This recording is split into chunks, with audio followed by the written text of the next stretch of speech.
আপনি যদি content creator হয়ে থাকেন তাহলে প্রথমে একটা কথা বলি, ভিডিওর ডিজাইন আর স্টুডিও স্টাইল দেখে ভিডিও দেখবেন না। সেই ভিডিওগুলো দেখার চেষ্টা করুন যারা অলরেডি অনেক পেজ নিয়ে কাজ করতেছে, পেজের আপডেট আপনাদেরকে দিতে পারবে, স্ক্রিনশট দেখাতে পারবে। আমি আপনাদেরকে কিছু স্ক্রিনশট আজকে দেখাবো। আমি মোটামুটি এই পর্যন্ত 150টা ভিডিও আপলোড করছি ফেসবুকে গত 3 মাসে, কোনো ভিউ পাই নাই। কারণটা কি? কিন্তু আমি দেখতেছি অন্যরা কাজ করতেছে, ভিউ পাচ্ছে। এবং আমার একটা পেজের ফলোয়ার আছে 32,000, একটা পেজের ফলোয়ার আছে 13,000, একটা পেজের ফলোয়ার আছে 8,500।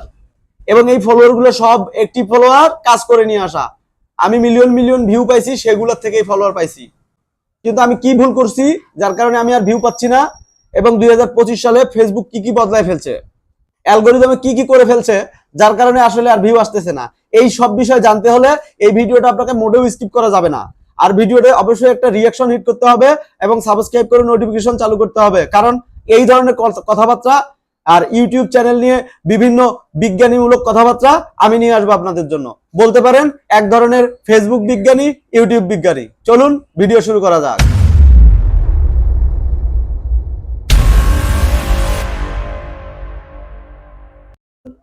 2025 সালে ফেসবুকের অ্যালগরিদমে বেশ কিছু গুরুত্বপূর্ণ পরিবর্তন এসেছে, যা ব্যবহারকারীদের অভিজ্ঞতা ও কন্টেন্ট নির্মাতাদের কৌশলে প্রভাব ফেলেছে।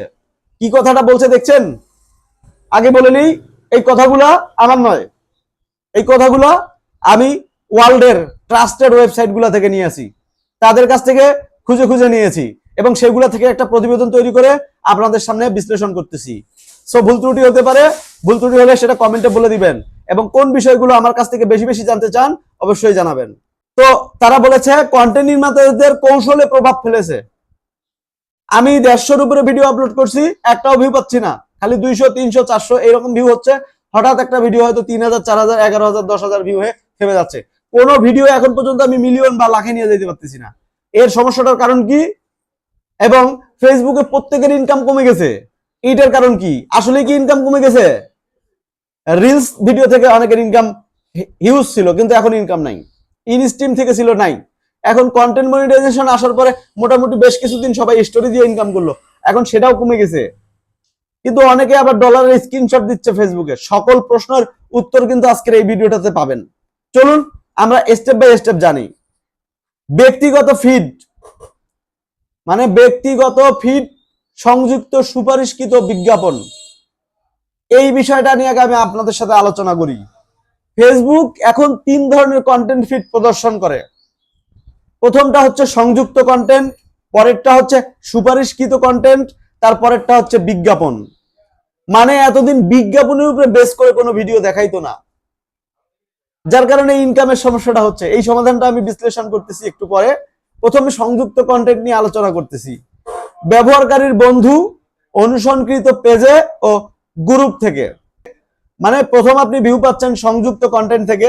এই সংযুক্ত কন্টেন্টের সিস্টেমটা হচ্ছে ব্যবহারকারীর বন্ধু, মানে আপনার যেই বন্ধুগুলো আছে তারা, তারপর অনুসরণকৃত পেজ, যেই পেজগুলোকে আপনি অনুসরণ করতেছেন, ও গ্রুপ থেকে, অর্থাৎ ফেসবুকের যে গ্রুপগুলো আছে, যে গ্রুপগুলোতে আপনি পোস্ট করেন, গ্রুপগুলোর পোস্টগুলোতে রিঅ্যাকশন করেন, কমেন্ট করেন, সেই ধরনের গ্রুপগুলোর থেকেও আপনি রিকমেন্ডেশন মানে ভিউটা পাবেন। দ্বিতীয় যেটা বলা হচ্ছে সুপারিশকৃত কন্টেন্ট, ব্যবহারকারীর আগ্রহের ভিত্তিতে অ্যালগরিদম দ্বারা নির্বাচিত। মানে এই যে এতদিন যেটা হইতো যে ফেসবুকে ভিডিও দিতাম, টাইটেল দিতাম, মেলাগুলো হ্যাশট্যাগ ব্যবহার করতাম, একটা না একটা ভিডিও ঠিকই ট্রেন্ড করতো, ভিউ পাইতাম, বাট এখন সেটা হচ্ছে না। কারণটা কি? এই সুপারিশকৃত কন্টেন্টের কারণে এইটা চেঞ্জ হয়ে গেছে। এই ব্যবহারকারীর আগ্রহের ভিত্তিতে যে অ্যালগরিদম দ্বারা নির্বাচিত হয়, সেটা হচ্ছে এতদিন যেটা হইতো ফেসবুকে আমরা একটা কারো পেজের ভিডিও দেখলে তার মিনিমাম 10টা ভিডিও আমাদেরকে সাজেস্ট করতো, এখন সেইটা আর হচ্ছে না। কারণ এখন ব্যবহারকারীর আগ্রহের ভিত্তিতে হবে, মানে আপনি যেটা দেখতে চান সেই ভিডিওটাই আপনাকে ফেসবুক দেখাবে। ইউটিউবে যেমনটা হয়, একবার খবর দেখলে 71 টিভি পিছনে লেগে যায়, ঠিক সেই জিনিসটাই এখন ফেসবুকে হতে যাচ্ছে। আপনি যেইটাতে বেশি বেশি আগ্রহ দেখাবেন সেই জিনিসটাই ফেসবুক আপনাকে বেশি বেশি দেখাবে, এটা ব্যবহারকারীর সাথে হবে। তাই এখানে কন্টেন্ট নির্মাতাদের কৌশলে পরিবর্তন এসেছে, এই কথাটা বলা হয়েছে। এইবারে দেখেন তৃতীয় যে বিষয়টা, সেটা হচ্ছে বিজ্ঞাপন। বিজ্ঞাপন হচ্ছে টার্গেটিং এর মাধ্যমে প্রদর্শিত। এক কথায় অ্যাডভার্টাইজাররা যেই জিনিসগুলো টার্গেট করতেছে, যেই প্রোডাক্টগুলো, যেই জিনিসগুলো বেস করতেছে, সেই ধরনের মানে কানেক্টেড যে ভিডিওগুলা, এক্সাম্পল কেউ লাইট নিয়ে ভিডিও করতেছে, বাল্ব নিয়ে ভিডিও করতেছে, এখন সেই বাল্ব নিয়ে ফানি ভিডিও করছে, বাল্ব টাইপের ভিডিও দেখা যায় ভিডিওর মধ্যে বাল্বের সংযোজনটা বেশি আছে, সেই ভিডিওটাতে বাল্বের অ্যাডটাই বেশি দেখাবে। মানে আমি আপনাদেরকে বুঝাইতে পারছি কিনা জানি না, যদি বুঝে না থাকেন একটু টেনে আবার শুনবেন, না হলে প্রয়োজনে এই বিষয়টা নিয়ে আমরা আবার একটা বিস্তারিত ভিডিও করব, কারণ এই বিষয়টা খুবই গুরুত্বপূর্ণ যে বিজ্ঞাপনের উপরেও বেস করে ভিডিও দেখাবে। আর এইটার কারণেই মূলত ইনকামের এত পরিবর্তন, কারণ ভালো ভালো অ্যাডভার্টাইজাররা বিট করে, নর্মাল অ্যাডভার্টাইজাররা কিন্তু বিট করে না। তারা দেখা যায় যেটা 0 সেন্টে যেটা অ্যাড করা যাবে, 0.01 সেন্টে তারা সেই অ্যাডটাই করবে। সো সেই অ্যাডগুলা হচ্ছে মূলত ক্যাসিনোর অ্যাড। আপনারা দেখবেন এই ক্যাসিনোর অ্যাডগুলো এখন সব জায়গায় মেসাকার অবস্থা। কারণটা কি? এই অ্যাডগুলা লো প্রাইসের, এই অ্যাডগুলা সব সময় দেখাবে না আপনাকে, কিন্তু এমন কিছু জায়গায় দেখাবে যেগুলা লো কস্টের ভিডিও, সেগুলাতে এই অ্যাডগুলা দেখাবে। সো এই কারণেই মূলত এই জিনিসটা হচ্ছে সবার ইনকাম কমে গেছে, আবার কারো ইনকাম ঠিক আছে। তো অনেকের ভিডিও দেখা যায় যে মধ্যপ্রাচ্যে বিভিন্ন কান্ট্রিতে বেশি ভিউ হচ্ছে, কারণ বিদেশি তো বাঙালি তো সব দেশেই আছে, তো তারাও তো ভিডিও দেখে, তারা তো বাংলাদেশের ভিডিওই দেখে, ওই কান্ট্রির থেকে তারা নিজের দেশের ভিডিও সবসময় বেশি দেখে। তো এই কারণে এটা হয়। আশা করি এই 3টা বিষয় আমি আপনাদেরকে বুঝাইতে পারছি। আর এই 3টা বিষয় যদি আপনি ঠিক করতে পারেন, ফেসবুকের বাপের ক্ষমতা নাই আপনাকে ভিউ দিবে না, ভিউ দিতেই হবে ফেসবুককে আপনাকে। এই যে সংযুক্ত কন্টেন্ট, সুপারিশকৃত কন্টেন্ট এবং বিজ্ঞাপন, এই 3টা জিনিস আগে আপনি মেমোরিতে নেন, এবং প্রত্যেকটা ভিডিও বানানোর ক্ষেত্রে, টাইটেলের ক্ষেত্রে, থাম্বনেলের ক্ষেত্রে এই জিনিসগুলো থিম করুন, চিন্তা করুন। আর যেহেতু এই 3টা জিনিস তারা গুরুত্ব দিতে বলছে আমাদেরকে। সর্বশেষ এই বিষয়ের আরেকটা বিষয় আপনাদের জানাই, অ্যালগরিদমে হাজারো সিগন্যাল বিশ্লেষণ করে প্রতিটি কন্টেন্ট প্রাসঙ্গিকতা নির্ধারণ করে। মানে এতদিন যেটা হইতো যে একটা ভিডিও 3 সেকেন্ড আমরা ধরতে পারলে এবং রিয়াকশন কমেন্ট ভালো পাইলে, বা শুধু রিয়াকশন পাইলে, বা শুধু শেয়ার বেশি পাইলে ভিডিওটা ট্রেন্ড করতো। এখন সেটাও আর হবে না, কারণ অ্যালগরিদম এখন যেটা দেখবে, যেই ভিডিওটাতে সিগন্যাল বেশি অ্যালগরিদম পাবে। সিগন্যাল বলতে এটা বোঝানো হয়েছে মানুষ আগ্রহ দেখাচ্ছে, ভিডিওটা ভালো হয়েছে, ভিডিওটাতে মানুষ ভালো কমেন্ট করছে, ভিডিওটাকে মানুষ সাজেশন দিচ্ছে, সো সেই ভিডিওটাকে আস্তে আস্তে তুলতেই থাকবে ফেসবুক। সো এইটার ফলে ফেসবুক থেকে বাজে ভিডিওগুলো হারিয়ে যাবে। এটা আসলে একটা ভালো সংবাদ। তো দ্বিতীয় যে বিষয়টা, যারা রিলস ভিডিও বানান তাদের জন্য এটা আসলে একটা ভালো সংবাদ, কারণ এইটা একটু পরিবর্তন আসছে, তবে এটা ভালো। সেটা হচ্ছে 2025 সালে ফেসবুক রিলস ও শর্ট ফর্ম ভিডিও কন্টেন্ট অগ্রাধিকার দিচ্ছে। কথাটা আমার বোঝার চেষ্টা করবেন, আমি আবারও ফিরে আসব। ভিডিওর পার্সেন্টেজ কম্পিটিশন রেট বিশ্লেষণ করে অ্যালগরিদম ব্যবহারকারীর আগ্রহ নির্ধারণ করবে। সেটা হচ্ছে ভিডিওর যে পার্সেন্টেজের একটা কম্পিটিশন বোঝানো হয়েছে। ধরেন আপনি একটা ভিডিও দিচ্ছেন, মোটামুটি এই ভিডিওটা আপনি শেষ পর্যন্ত মানুষকে আপনি 75% বা 60% বা 70%, 50-র উপরে রেখেছেন। তো এইটা দেখে কিন্তু আগে ভাইরাল করতো অনেক সময় অনেক কন্টেন্টকে, এখন শুধু এইটাকেও দেখবে না, শর্টের একটা ফর্ম দেখবে। তারা কি বলতেছে কথাটা বোঝার চেষ্টা করবেন। শর্ট ফর্ম ভিডিও কন্টেন্ট অগ্রাধিকার দিচ্ছে, মানে ভিডিওটা এমন হয়েছে যে ভিডিওটাতে প্রায় মানুষ মোটামুটি সময় দেখতেছে, শুধু 3 সেকেন্ড নয়, মোটামুটি সময় প্রায় মানুষ দেখতেছে, এবং পার্সেন্টেজটা কমপ্লিট করে দিয়ে যাচ্ছে প্রত্যেকটা ইউজার। সেই ভিডিওটার রেট বিশ্লেষণ করবে ফেসবুক, রেট বিশ্লেষণ করে অ্যালগরিদম ব্যবহারকারীর আগ্রহ নির্ধারণ করে সেই ভিডিওটাকে ট্রেন্ড করানোর চেষ্টা করবে ফেসবুক। আশা করি বুঝাইতে পারছি আপনাদেরকে। তারপরে ফ্রেন্ডস ট্যাব, এই ফ্রেন্ডস ট্যাব নিয়ে আমি একটা গত ভিডিও করছি, আপনারা চাইলে আমার আই বাটন থেকেও দেখতে পারেন, অথবা আমার চ্যানেল ভিজিট করে সেই ভিডিওটা দেখতে পারেন। ব্যবহারকারীদের বন্ধুদের কন্টেন্টে আলাদাভাবে দেখানোর জন্য ফেসবুক ফ্রেন্ড ট্যাব চালু করছে, যা অ্যালগরিদম সুপারিশকৃত বিজ্ঞাপন থেকে মুক্ত। তাই এই যে ফ্রেন্ডস ট্যাবের কারণে কিন্তু ক্রিয়েটরদের একটু ইনকাম কমবে, কারণ সেইখানে কিছু ভিডিওর আদান প্রদান হবে, ভিউ হবে, যে ভিউগুলা থেকে কারো ইনকাম হবে না। সো কিন্তু সেইগুলা থেকেও আমাদের কাজ করতে হবে, কারণ সেখান থেকেও অডিয়েন্স পাওয়া যাবে, যে অডিয়েন্স গুলাকে আমাদেরকে আস্তে আস্তে কনভার্ট করতে হবে। তো সময়ের ব্যাপার, সময়ের দাবি, আস্তে আস্তে সবাই পরিবর্তন হবে। এই প্ল্যাটফর্মেও পরিবর্তন যেহেতু এসেছে, ক্রিয়েটররা পরিবর্তন হবে। তো আমিও পরিবর্তনশীল ভিডিওগুলো নিয়ে আসার চেষ্টা করব। আমি দেখতেছি ফেসবুকে এই ধরনের বিষয়গুলো ইউটিউবে কেউ নিয়ে আসতেছে না, আমি চেষ্টা করব আপনাদের সামনে এই ধরনের ভিডিওগুলো খুঁজে নিয়ে আসা। তবে এই ধরনের ভিডিওগুলো করতে ব্যাপক সময় লাগে, কারণ এগুলো কালেকশন করতে এবং এই ভিডিওগুলো এডিট করতে, তৈরি করে আপলোড করতে সময় লাগে, সেই পরিমাণ ভিউও পাওয়া যায় না। তো সেই কারণে আর কি সবার আগ্রহ কম, কারণ নিজে এক জায়গা থেকে ইনকাম করতেছি, আর এক জায়গায় এসে এই যে আপনাদের শেখানোর পেছনে যে সময়টা দিচ্ছি, এই সময়টার পেছনে আসলে একটা ব্যাপার আছে, যে ব্যাপারটার কারণে আসলে মানে আমাদের ঘাটতি আসতেছে। কারণ এই সময় আমি একটা ভিডিও বানায় দেখা যায় ইউটিউবে দিতে পারতাম, ফেসবুকে দিতে পারতাম, এই টেক ভিডিও বানায় মানুষকে কাজ শেখায় কি লাভ?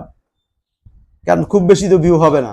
তবে আমি চাচ্ছি একটা কমিউনিটি বিল্ড আপ করতে, আস্তে আস্তে সে বিষয়টা আপনাদের সামনে নিয়ে আসবো। শুধুমাত্র ইউটিউব চ্যানেলটা, এই টেক চ্যানেলটা আমার লক্ষ্য নয়।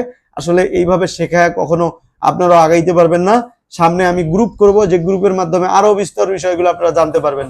বিষয়টা হচ্ছে, আমি প্রথম একটা ভিডিওতে বলছি যে রোড ম্যাপ না জানলে আপনি কখনো এই জায়গাটায় আসলে সফল হতে পারবেন না। হঠাৎ হয়তো দুই একটা ভিডিও আপনার ভাইরাল হবে, পরবর্তীতে আর ভিউ পাবেন না, ইনকাম হবে না। তো শুধু শুধু মনিটাইজেশন পেয়ে আপনার এখান থেকে ইনকাম হবে না। তো শেষের দিকে আসছি মোটামুটি। আরো দুইটা বিষয় আছে। স্প্যাম ও ভুয়া কন্টেন্টের বিরুদ্ধে ফেসবুকের কঠোর ব্যবস্থা। ফেসবুক স্প্যাম ও ভুয়া কন্টেন্টের বিরুদ্ধে কঠোর ব্যবস্থা নিচ্ছে। অপ্রাসঙ্গিক ক্যাপশন, অতিরিক্ত হ্যাশট্যাগ ও একাধিক অ্যাকাউন্ট থেকে একই কন্টেন্ট পোস্ট করার মতো আচরণ শনাক্ত করে তাদের রিচ সীমিত করা হচ্ছে। এই প্রবলেমটা আমি পড়ছি ভাই, কারণ আমার 3টা পেজ, 3টাতে একই অ্যাক্টরদের নিয়ে ভিডিও বানাই, একই ধরনের ভিডিও বানাই, এবং 3টা পেজে একাধারে কন্টেন্ট দিয়েই যাচ্ছি, মাগার ভিউ দিচ্ছে না। কারণটা কি? কারণটা হচ্ছে একই কন্টেন্ট, একই টাইপের কন্টেন্ট 3 পেজে দেয়া হচ্ছে। সো 3টা 3 বিষয় নিয়ে করতে পারেন, কিংবা 3টাতে 3 ধরনের আইডিয়া নিয়ে ভিডিও তৈরি করতে পারেন, কিন্তু একই same content, same caption, same সবকিছু, এটা করবেন না। এটা থেকে বিরত থাকুন। আর আরেকটা জিনিস এখানে এরা বলছে, অপ্রাসঙ্গিক যে ক্যাপশন, এই অপ্রাসঙ্গিক ক্যাপশন গুলা দিবেন না। চেষ্টা করবেন কন্টেন্টের সাথে মিল রেখে ক্যাপশন দেওয়ার। আমি গত একটা ভিডিওতে আলোচনা করছি যে কিভাবে ক্যাপশনটা সিলেক্ট করবেন, ক্যাপশনটা কেমন হওয়া উচিত, ক্যাপশনটা কিভাবে দিলে আসলে মানুষের কাছে আকর্ষণমূলক হবে এবং মানুষ ভিডিওটাও দেখবে। তো সেই ভিডিওটা আমি আই বাটনে যোগ করেছি, আপনি চাইলে দেখতে পারেন। তো রিসের বিষয়টা আশা করি বুঝতে পেরেছেন। এইবার আসুন ফ্যাক্ট চেকিং এ পরিবর্তন। এই বিষয়টা অলরেডি আমাদের দেশে ইউটিউবে ভাইরাল। আর বাঙালি তো হলো কাঁচাগু খাওয়া বাঙালি, বাংলা কথা যেটা। কারণ কি, এরা যেটা হবে সেইটার পেছনেই, এই যে ছান্ডা, হাই রে ছান্ডা, এই ছান্ডা নিয়ে ভিডিও বানালে সবাই ভিউ পাচ্ছে, এই জন্য ছান্ডাই বানাচ্ছে। কিন্তু আমাদের মানসিকতা, মানবিকতা কোথায় চলে গেছে আমরা নিজেরাও বুঝতে পারতেছি না। কন্টেন্ট জগতে আসলে ভালো করে কাজ করে খেয়েও ইনকাম করা যায়। আপনি জানেন কি না আমি জানি না, ইউটিউবে আপনি চাইলে আপনি যেই অ্যাডটা দেখাবেন না সেই অ্যাডটা দেখাবে না। গুগল অ্যাডসেন্সকে আপনি ব্লক করতে পারবেন, গুগল অ্যাডসেন্সের কিছু অ্যাডকে আপনি ব্লক করতে পারবেন, যে এই ধরনের অ্যাডগুলো আমার অ্যাকাউন্টে বা আমার ইউটিউব চ্যানেলে বা আমার ওয়েবসাইটে দেখাবেন না প্লিজ। ওই ধরনের অ্যাডগুলো তারা দেখাবে না। তো চাইলে এখানে অ্যাড থেকেও ভালো ইনকাম করা যায়, ভালো পর্যায়ে সহজভাবে হালালভাবে ইনকাম করা যায়। যদিও এই ক্ষেত্রে অনেক মতবিরোধ আছে, আমি কোনো আলেম না, এই বিষয়ে নিয়ে মত প্রকাশ করতে চাই না। কন্টেন্ট নির্মাতাদের জন্য পরামর্শ, এটা আমার শেষ বিষয়। আশা করি আপনারা এতক্ষণ যারা ছিলেন, বেশ কিছু বিষয় আমি আলোচনা করেছি, আলোচনার মধ্যে ভুল ত্রুটি হতে পারে, ক্ষমা করে দিবেন। প্রথম হচ্ছে ইন্টারাকশন বাড়ান, ব্যবহারকারীদের সঙ্গে সক্রিয় যোগাযোগ রাখুন, ভিডিও কন্টেন্টে মনোযোগ দিন, রিলস ও শর্ট ভিডিও তৈরি করুন, গ্রুপ ও ইভেন্ট থেকে সক্রিয় থাকুন, গ্রুপ ও ইভেন্টের মাধ্যমে ব্যবহারকারীদের সঙ্গে সংযুক্ত থাকুন, অপ্রাসঙ্গিক কন্টেন্ট এড়িয়ে চলুন, স্প্যাম বা ভুয়া কন্টেন্ট থেকে বিরত থাকুন। 2025 সালে ফেসবুকের অ্যালগরিদম ব্যবহারকারীদের ব্যক্তিগত অভিজ্ঞতা থেকে উন্নত করতে এবং কন্টেন্ট নির্মাতাদের জন্য নতুন চ্যালেঞ্জ ও সুযোগ তৈরি করেছে। এই পরিবর্তনগুলোর সঙ্গে তাল মিলিয়ে চলা কন্টেন্ট নির্মাতাদের জন্য অত্যন্ত গুরুত্বপূর্ণ। তাই কোনোভাবে মিস করবেন না।